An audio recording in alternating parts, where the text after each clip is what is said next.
So people, today started off as an optimistic day. Kind of got off my footing a little bit. Now I'm going to take myself through these woods and chill the fuck out. You feel me? So far, I'm feeling much better already. Just by getting some vitamin D. And we're gonna regulate my way, right? I'm doing this shit by myself today. This is also my first time on this trail. So y'all can rock with me while I do this so I don't get lost. And here's what I'm looking at.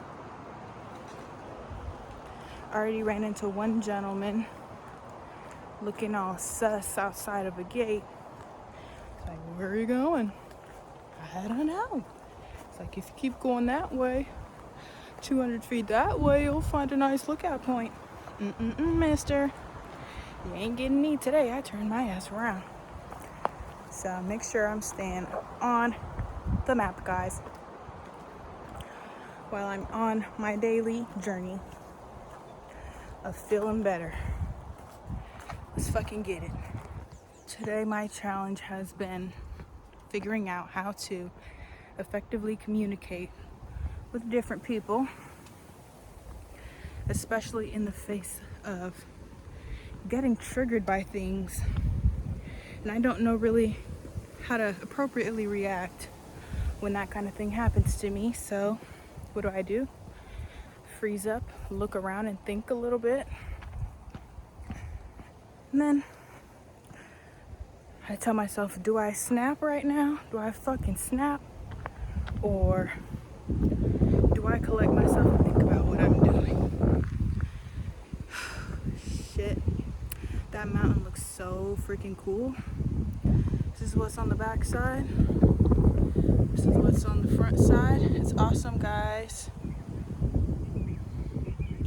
Figuring out how do I communicate with people when you're not an effective communicator, and especially as such a sensitive person, self-proclaimed sensitive person, when it seems that every little thing might trigger me and all I want to do is lash out. What do? I think the right answer is find out what exactly is the base, the anchor of that trigger, and how do I parent myself into regulating that need to snap and to overreact. I can't even flip the camera, but I'll show you guys with my selfie camera. That shit looks sick, huh? That's what I'm looking at. Hopefully I'm showing you what I'm looking at. I'm enjoying this. I made it to the first lookout point on this trail, and I know that the rest of this trail past this little first checkpoint has been described to be treacherous. So what I'm gonna do is sit my little happy tail down on this bench while I continue to yap. Sounds like a good plan, huh? So while I'm staring off into the distance, thinking about how my main goal is to become an effective communicator. And I want to do so in a way that exudes comfort in communicating, confidence in communicating. And it's going to be something that I want to learn how to navigate in multiple ways, right? The art of persuasion, the art of keeping things short and sweet, and the release of the fear of being misunderstood. I think that's a big blockage in my inability to comfortably communicate anything I want to say, how I want to relay my feelings. And another big goal of mine is to introduce a really smooth and eccentric cadence, because I think that the way I speak is a little choppy while I struggle to gather my thoughts into one coherent coherent string of consciousness. And so I think forcing myself to speak is really good practice for me, even though I feel like I'm a person that doesn't always have something to say, something of substance to say. I think forcing myself to open up my voice box and get that noise out is probably going to help me. Way more than silence is going to help me. So here's to my speaking journey. I absolutely believe that there's a happy medium between completely emotionally lashing out and being stone cold smooth and keeping it to yourself. So I think I'm definitely on the latter end of that spectrum. And I absolutely respect people, to some degree, that get so welled up with their emotions that they snap and they lash out. I respect that. That's something I can't do. And I think if I gave myself the space and the right to do so, it probably helped me a lot as well. Because as somebody that doesn't really feed into the physical aspect of my feelings, I can get really caught up in intellectualizing things in a sort of cycle that doesn't really allow me to safely or effectively express what it is that I'm feeling. I just feel it, and I have a very stoic way of doing that. And there's really no emotional maturity in silencing yourself, is there? No, there's not.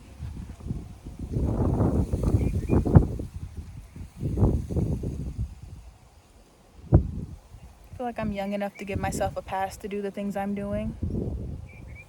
And there's a part of me that wants to allow myself to have these childlike tantrums where I stop and shake and yell and cry.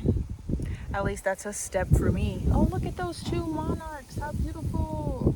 Hell yeah. Look at that transformation and growth reminder. Love that. So there's definitely a sense of satisfaction that I have in having those sort of tantrums where I can actually respect that I feel the way that I feel. And I have a right to have feelings, right? As opposed to taking into consideration the other side, the other side of things, and putting my self-respect, my self-worth last. That definitely builds a strong and wide disconnect to myself. And if I can't connect to myself, at least in the most basic way of acknowledging and respecting my feelings, that creates a disconnect in so many other places. So many other places. And that gives me a difficulty navigating life. I don't want that. Just trying to chill, be a cool gal, navigate smoothly. That's what we're learning today. Somehow, some way. I'm gonna learn that. I'll figure it out.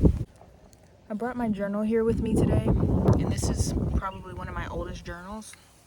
It's just the littlest one I have that can fit in this little backpack. And I noticed that all of the entries in it, and I've had this journal for a couple years, all of the entries in it are really depressing, and it has the same theme in all the entries. There's the wind. It's a really large sense of hopelessness, of confusion, a misdirection. And it's really sad to actually read back on that shit. It's crazy. I think it kind of took me, I don't know what it took. Honestly, I don't have the answer for what it took for me to really have a strong want to turn my life around, to change my perspective, to open up my eyes to the fact that I make the choices for myself. Ultimately, I reap the consequences or benefits of my own actions. And so I'm at a point right now where I'm trying to reap the benefits, right? And I'm really proud that I was able to make that transition. It's a really large one.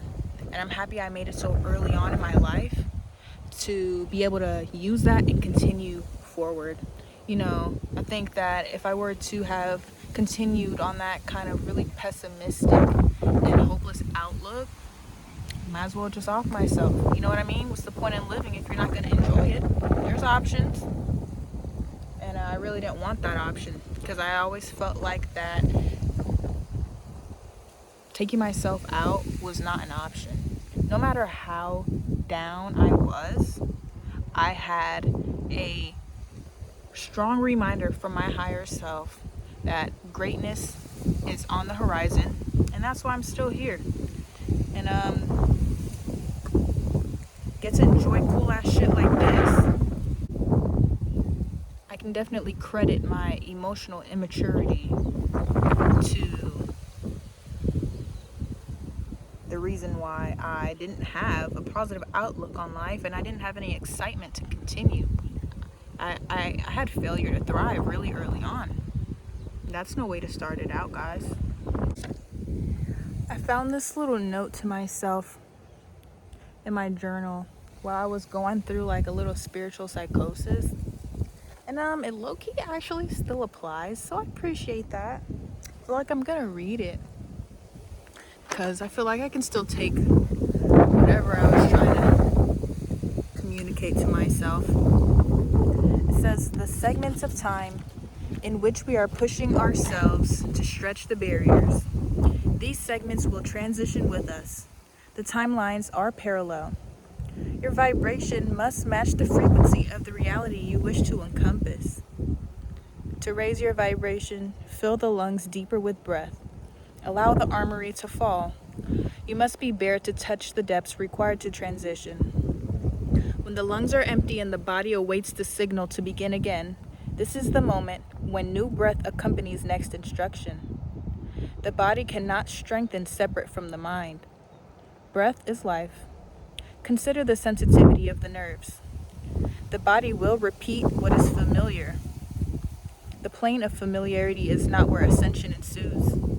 Do not wait for sun after rain. The rain will cleanse, the thunder will push, the lightning will clarify, the sun will usher. All is necessary to lead the mind, then body to new strength. So y'all, I'm not gonna lie. I think all that jibber jabber is saying is you need to have a sense of vulnerability with yourself and with everything else in order to ascend, in order to get a little bit more emotional strength and stability. You're gonna need to open up. Well, I'm gonna need to open up. And I know that for me, vulnerability has been a challenge to get comfortable with. And I think when I have a long history of acting like shit doesn't affect me and it doesn't bother me, and I'm just so hard body, it doesn't even let me practice being vulnerable, even with myself. That's terrifying, to expose myself in such a way that will ultimately show my hand that I'm not perfect, right? And me showing that I am not perfect is the last thing I want to do. It's the last thing I want to do.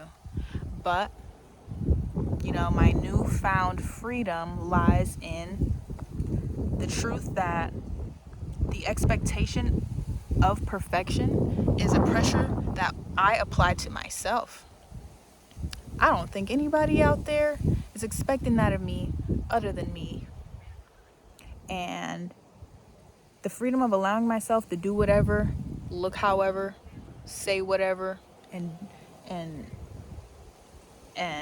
not have to check off so many boxes that would describe whatever I do and say as perfect. That's a privilege that I am happy to have given myself, and to entitle myself the right to be imperfect and just be a fucking human, right?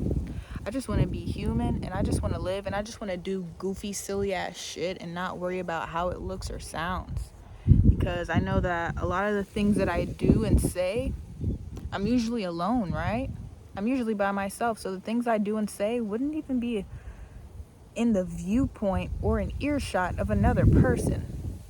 So I'm applying that extreme, unrealistic pressure to myself to do and be perfect and check off every single box of how to do something or say something correctly, present myself correctly and appropriately to the eye of an expectation that can't realistically be met and shouldn't even be an expectation that I place on myself. Because then I start taking away my humanity, I start taking away my freedoms, and if I don't got my humanity, what do I even got other than fucking stress? No reason to be stressed when I'm still okay. I got my brain, I got my body, it still works. It works well. I take care of it. I'm taking better care of it. And I can move on. I can move on to tomorrow and do whatever I want to do that's going to please me.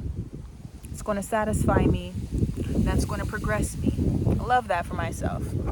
I love giving myself that freedom.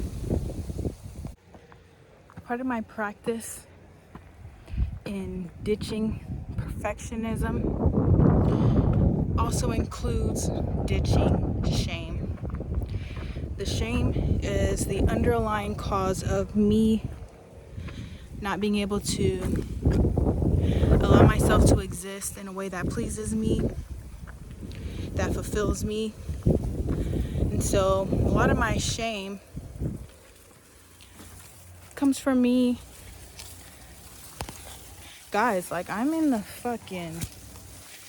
Okay, so I'm in some plants. Let me just get out of here because figure out where I'm going first.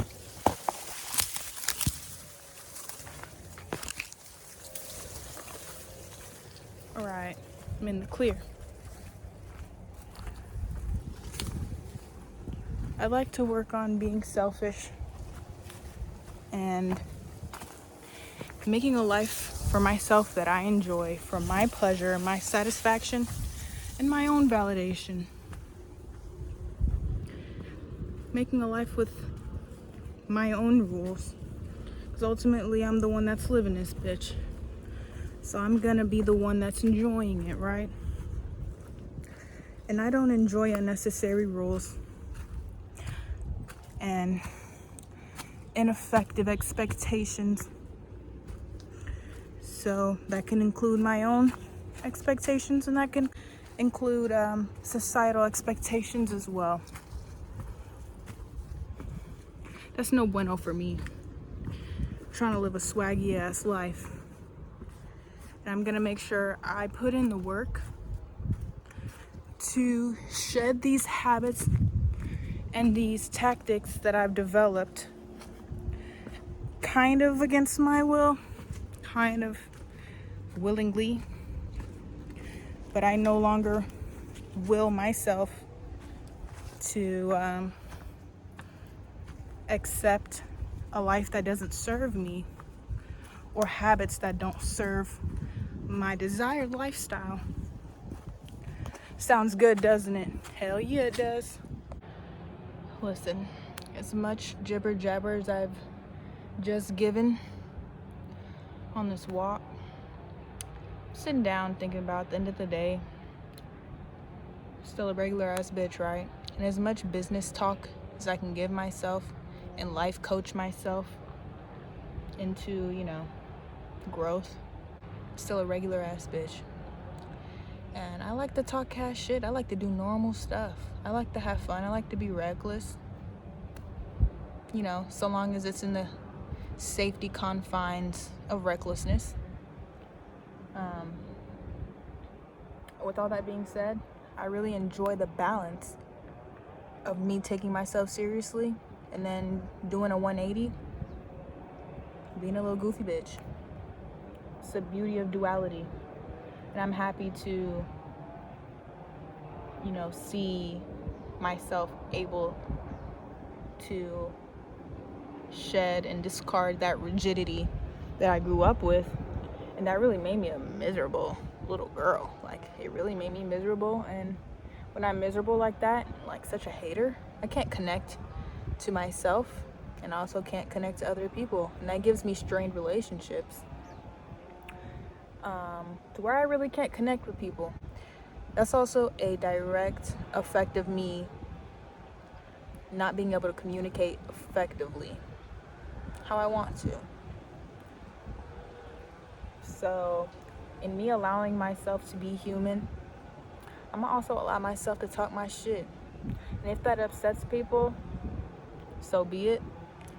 And if it upsets people I care about, I take accountability and I apologize. But I don't want to hold my tongue anymore about shit that I want to say, especially because, it's not like I say some controversial, table turning ass stuff. Sometimes I just like to say what I want to say. It's not even serious. It's not even deep. I just don't, because I'm highly and way too considerate of the effects of my words and my actions on people. So I put other people's feelings first before mine. And I've survived a life of servitude to others. I forgot what I was saying, but I just found myself at a bit of an unfavorable point in this hike. And I'm literally clinging onto this mountain for dear life.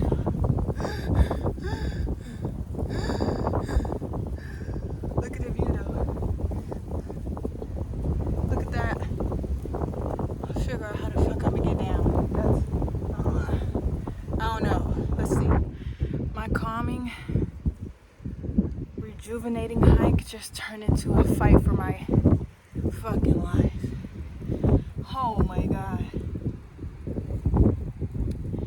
Y'all, I'm scaling a mountain.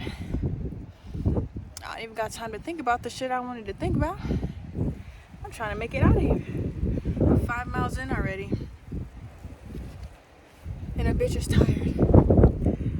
And in my bag I got water, a scrunchie, my shades, and some chocolate pretzels.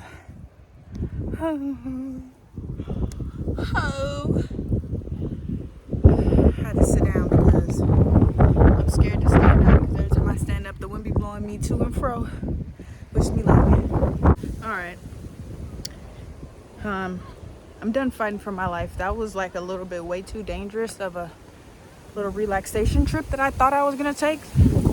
Taking my ass home. No. Hope everybody is being safe and having a great day. 'Cause I'm about to take a great nap.